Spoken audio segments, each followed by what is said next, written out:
continuar falando a respeito desse jogo, a vitória importantíssima do Flamengo sobre o Bahia. Ainda falando sobre o Bahia, Mansur, Alex, é claro que os desfalques, né, as trocas que o Rogério fez, pensando na Libertadores, no meio da semana, pesam. Mas se a gente pensar aqui, acho que o grande lance do Bahia foi no primeiro tempo, naquele corte do Kaique, né, que traz uma bola, ameaça trazer para a esquerda, ele corta para a direita e bate, talvez obrigando o Rossi a fazer a única defesa que o Rossi tenha feito no jogo. Não me lembro de um outro lance agudo do Bahia no jogo. Não é muito pouco para um time que tem a qualidade que o Bahia tem, ô Mansur? Tem o lance do segundo tempo que ia para uma discussão milimétrica ali, de caso saísse gol. Estava impedido, né? Aparentemente sim, mas eu não consigo cravar que estava. Acho que assim, acho que o Bahia hoje naturalmente se desfigurou demais. Acho que ele segurou um pouco, obviamente que é evidente que ele segurou um pouco pensando na Libertadores, mas acho também que ele segurou em alguns aspectos para não ceder coisas que o Flamengo gosta. O Maestro Júnior identificou durante a transmissão uma coisa que para mim foi muito clara no segundo tempo.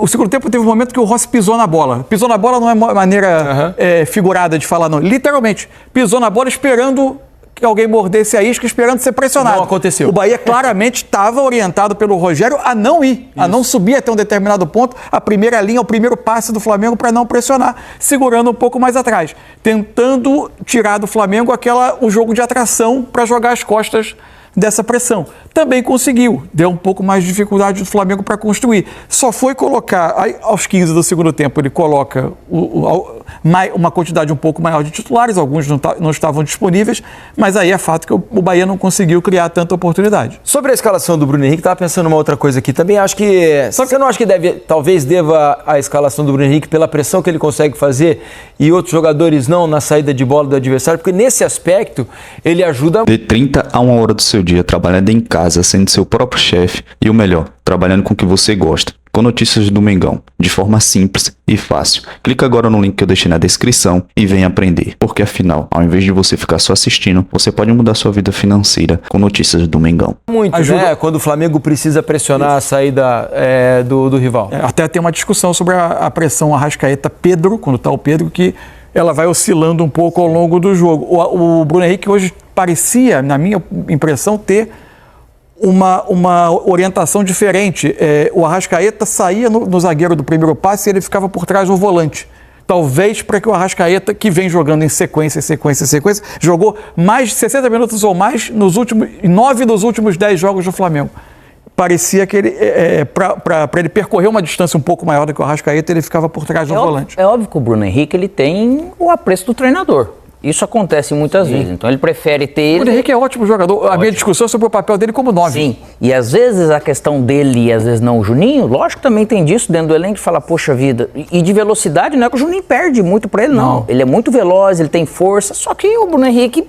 mais confiável no momento, vamos dizer assim, para ele fazer isso. Acho que tem uma questão também do carinho da galera, né? Porque o fato do Maracanã ser muito a favor do Bruno Henrique cria uma atmosfera para ele que o Juninho ainda não tem. Qualquer erro do Bruno Henrique, a torcida supera, né? Agora, um erro do Juninho já cria uma comoção no estádio. A falta da participação dele, ou de um 9, nessa característica de jogo de hoje, todo 9, ele vai depender dessa estrutura que vem por trás. Claro. Só que o Bahia, cara, com essa linha de 4 dele atrás, a linha de 5 na frente, e deixando, realmente esperando com paciência, estrategicamente isso, para não gastar energia à toa e também não dar espaço para o Flamengo, porque aquele início do Flamengo, nenhum time vai conseguir. É duro falar nenhum time, porque depende da formação do elenco e tudo, né? Mas ele tirou todos esses espaços que o Bruno também poderia ter participado um pouco mais. Então, dentro dessas estratégias, faltou um pouco de jogo pra gente ver, mas pro Flamengo ganhar de um adversário como o Bahia em casa, né? A gente pode analisar tudo, mas é óbvio que já é de boa valia. Vamos ouvir o Rossi, goleiro do Flamengo. Hoje não fez grandes defesas, né? Fez uma boa nesse chute do Kaique, mas foi quase um telespectador, um espectador dentro de campo, porque ele não estava na TV, né? Então ele foi um espectador.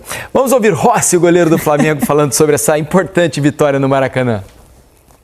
Rossi, esses últimos 2 jogos nessa última semana, né, a derrota para o Cruzeiro, o empate com o Central Córdoba, já vinha algumas críticas dos torcedores, enfim, acho que você, depois de 100 jogos no Flamengo já está acostumado ao tamanho dessa pressão que é o Flamengo. O quanto hoje essa vitória, e hoje está dormindo na liderança do campeonato, ainda tem um jogo do Palmeiras amanhã, deixa essa pressão um pouquinho de lado e deixa o clima tranquilo, talvez clima que vem de fora mesmo da torcida. Sí, obviamente. No futebol tem 3 resultados: ganar, empatar ou vencer ou perder. Contra o Cruzeiro, acho que a gente sentimos um pouco. O Cruzeiro fez um bom jogo, a gente acabamos perdendo o jogo no final. Contra o Central Córdoba, acho que sentimos um pouco também o cansaço de ter jogado 3 dias atrás, a viagem, tudo, mas não são excusas para a gente deixar de abaixar o rendimento. Hoje tínhamos um jogo em casa, sabíamos que ia ser um jogo difícil, que o Bahia vinha de vencer tanto o Botafogo como o Palmeiras no Brasileiro. Acho que eles vinham de 5 jogos consecutivos vencendo, mas assim, sabemos que jogar aqui no Maracanã para nós tem que ser muito importante, tem que ser muito valioso, porque jogamos com nossa torcida, que mais uma vez hoje lotou o estádio, e a gente tem que saber que contamos com o apoio do torcedor. Tudo o que se fale na mídia e tudo isso a gente tenta não ouvir, porque muitas vezes é só para gerar polêmica ou coisas que não acontecem na verdade. O grupo está muito fechado, muito unido, muito forte, e a gente sabe que o nosso objetivo é sempre tentar vencer o jogo. Hoje conseguimos vencer, uma vitória muito importante para, como você falou, dormir na liderança, e é isso, é continuar, agora descansar, disfrutar estes dias, amanhã o Dia das Mães. Saúde para minha esposa aí que está aqui, também para minha mãe, para todas as mães da família, de minha família, e cada mãe rubro-negra que está aí detrás nos apoiando sempre. E é isso, descansar a cabeça, que está um pouco difícil, mas tentar descansar e aproveitar para recuperar da melhor maneira para o jogo de quinta-feira, que é mais uma final aqui em casa. Tá aí o Rossi falando sobre o Dia das Mães, né? Todo mundo vai poder aproveitar do elenco do Flamengo amanhã o Dia das Mães e preparar para o jogo que vai ser duríssimo e decisivo no meio da semana. Quando ele fala descansar a cabeça, que não está simples, para ele especialmente, pra ele, uma semana pior ainda, extremamente traumática. Ninguém tem a dimensão de como deve ficar a cabeça de alguém que passa por essa experiência. O dele tomou 4 tiros. Isso. 4 tiros. Às vezes no começo pode parecer que não, mas a ficha... vai processando, né? Ela processa, imagina. Agora eu queria falar com vocês sobre Plata, porque eu acho que a queda do Flamengo também tem um pouco a ver com a saída do Plata, porque o Plata, ele é um cara que faz um pouco de tudo ali, né, do meio pra frente. Ele é um cara que ele tem velocidade, ele tem drible, ele tem boa finalização, ele ajuda muito na pressão, na saída de bola adversária. É um desses jogadores que chega como um jogador de lado, é um dos que melhor se adapta ao jogo por dentro. E ele deu muita alternativa ao Flamengo no período sem Pedro, ele não é 9, acho que ele por dentro funciona como um segundo atacante, como um jogador que associa, que faz tabela, eventualmente faz os seus gols, também não é um grande goleador ao longo da carreira, mas é um jogador que tem características difíceis de achar no elenco. O Matheus Gonçalves, é claro que é muito jovem, tem a questão da idade, do amadurecimento e tudo mais, mas ele também pode jogar um pouco por dentro, né? O Matheus Gonçalves, ele é um jogador que tem boa técnica, boa relação com a bola ali, habilidoso e bem treinado. Acho que ele pode render por dentro, não para ser uma constante na carreira dele, na vida dele dentro do clube, mas para eventualmente, quando o Arrascaeta precisar descansar, que é natural, ele poder ser testado, mais usado. Particularmente, eu tenho mais vontade de ver o Matheus Gonçalves. Mas aí que tá o detalhe, a gente, como não acompanha treinamento, o treinador de repente, ele, nesse sentido, por mais que a gente pense que ele tem essa condição, ali na execução disso, ele acabou não se dando certo, não se dando tão bem. Então, por isso, de repente, ele acaba não sendo nem a primeira opção e, às vezes, falta essa confiança até nele para, de repente, porque pra você jogar por dentro, de costa, esperando, você tem que estar com uma lucidez, tem que estar com uma confiança em alta. Vamos dar uma olhada na sala de entrevistas, né, do Flamengo, porque lá já está Felipe Luiz posicionado à frente do microfone para responder as perguntas dos jornalistas.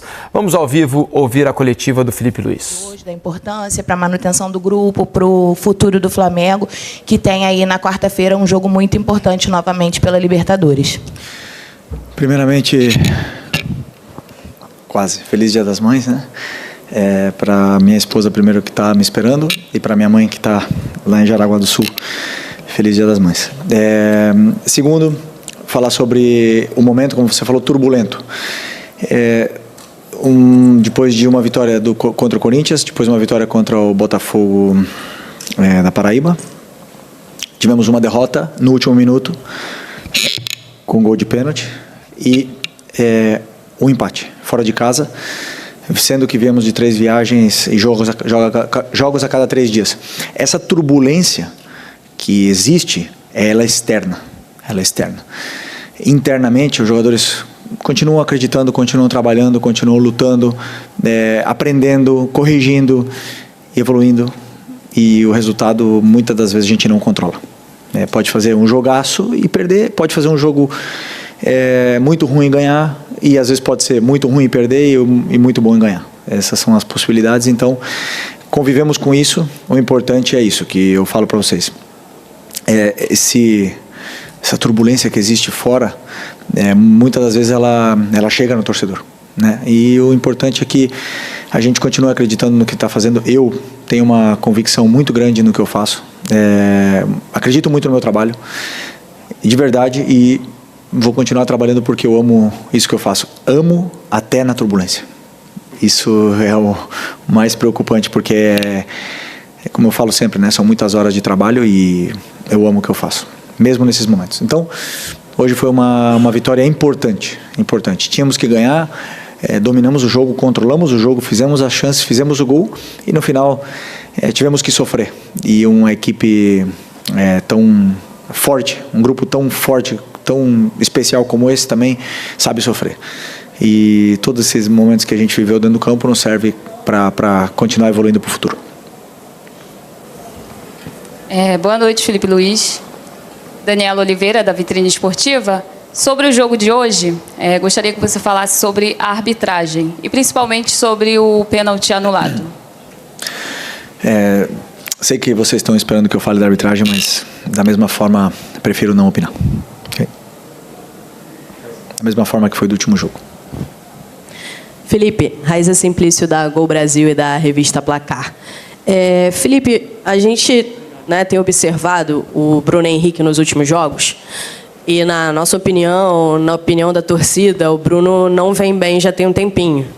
E aí eu queria saber por que você tem insistido no Bruno, se você concorda que ele não vem bem, e por que o Juninho, que deveria ser, de repente, o substituto ali do Pedro, não é sempre a primeira opção para entrar ali como centroavante.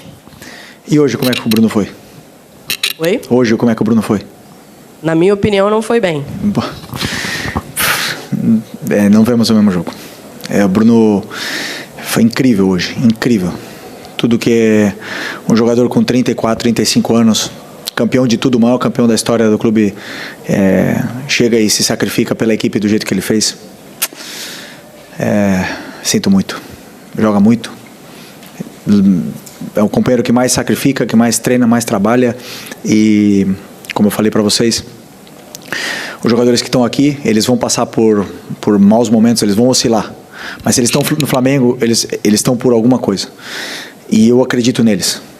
Já ficou no banco, ultimamente tem ficado no banco, mas é um jogador que já demonstrou na última final o que ele fez, na final da Supercopa, desculpa, já demonstrou tudo que ele já fez, continua demonstrando, e eu tenho uma gratidão, um carinho gigante por ele. Depois, para jogar, ele tem que render, como ele rendeu hoje. Hoje, para mim, fez um jogo impecável, foi até a exaustão, correu tudo que tinha para correr, fez todos os movimentos, não fez o gol, o resto fez. Então, estou muito contente com recuperar esse jogador que para mim é tão importante. Boa noite, Felipe. Fábio Barcelos, canal Família da Nação. Você comentou que esse momento turbulento é mais da parte externa, né? No entanto, os números mostram, na Libertadores da América, por exemplo, que o Flamengo faz uma campanha muito ruim. O torcedor, a gente não para de receber mensagens com torcedores desesperados. O Flamengo faltando 2 rodadas para encerrar a fase de grupos. O Flamengo está a 3 pontos do segundo colocado. E numa situação, vamos dizer assim, dramática, precisando ganhar pelo menos por 2 gols de diferença da LDU em casa. Aliás, Felipe, nos últimos 3 anos, num total de 22 jogos, o Flamengo jogou muito mal contra adversários de fora do Rio, de fora do Brasil, né? Adversários estrangeiros.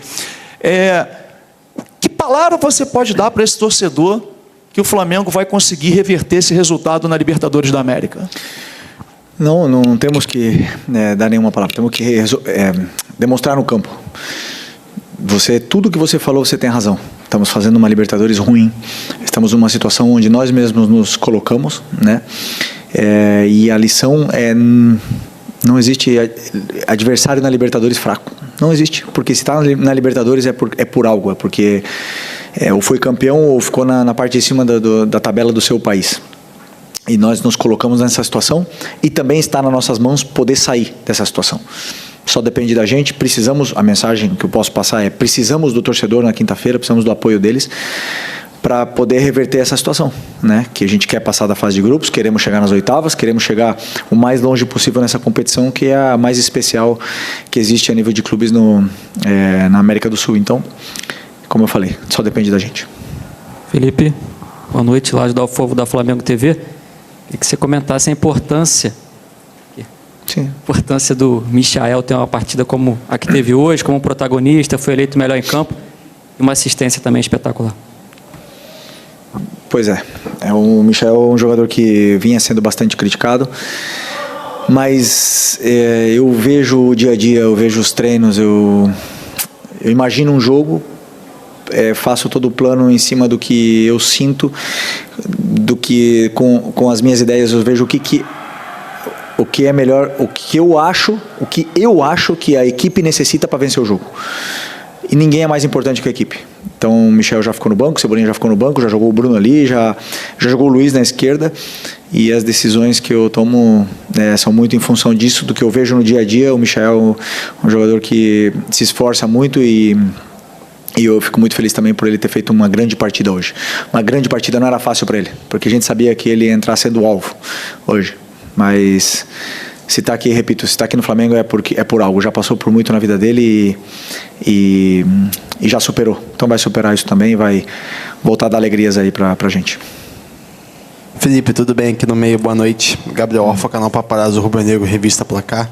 Felipe, você citou agora há pouco a questão do calendário, né? Jogos de 3 em 3 dias, com um curto espaço de tempo. E só como exemplo, nesse jogo contra o Bahia hoje, o Flamengo jogou na quarta-feira, voltou de madrugada. Viajar de madrugada nunca é fácil, os jogadores mal têm noite de sono, já treinaram quinta, sexta e vieram para cá. Queria te perguntar quanto esse calendário acaba atrapalhando o time, tanto na questão técnica quanto na questão física. Hoje você perdeu 2 jogadores no primeiro tempo, na questão física.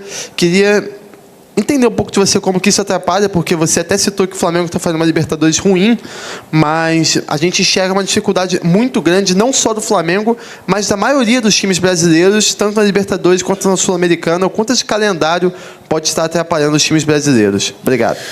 Primeiro, boa pergunta. Quando existem jogos a cada 3 dias, nenhum jogador tem uma recuperação completa, né? Porque, por exemplo, hoje nós jogamos às 9, né? Ou 9h30? 9. Jogamos às 9, acaba às 11. Jogadores, no próximo jogo, vai ser acho que 6h30, não é? 9h30 quinta-feira. Bom, 6h30 no Brasileiro. Então, muitas das vezes são menos que 72 horas. Desculpa, eu errei. Às vezes são quarta-feira à noite, 9h30, acaba 11h30 e o próximo jogo é domingo quinta-feira, 9h30, e o próximo jogo é domingo às 4. Então, um tempo muito curto, o jogador não acaba de fazer uma recuperação completa, né? Mas todo mundo tá incluído nesse calendário, todo mundo está passando por isso. Da parte tática, você não tem tempo, não tem condições de ir para o campo com os jogadores, eles não têm condições de fazer treinos aquisitivos, não tem condições de fazer um treino longo, por exemplo, do jeito que a gente faz com uma semana cheia ou com jogos a cada 4 ou 5 dias. Isso é uma peculiaridade que existe no calendário sul-americano, principalmente no brasileiro, pelo número de jogos que existe aqui, e que todos nós sofremos com isso. Infelizmente, estamos passando por isso. E nesse trajeto, alguns jogadores caem, né? Porque, como você bem falou, existe o sono, existe a sequência de jogos, existe viagens, até na parte hormonal dos jogadores afeta, e alguns acabam caindo. Por isso, a gente tem um elenco muito qualificado do jeito que temos para poder passar por esses degraus aí que são complicados, esses obstáculos que são complicados, como essa sequência de jogos, que fica tão difícil tanto trabalhar a equipe como eles poderem recuperar e estar 100% para jogar. De Felipe Luiz, a gente vai pro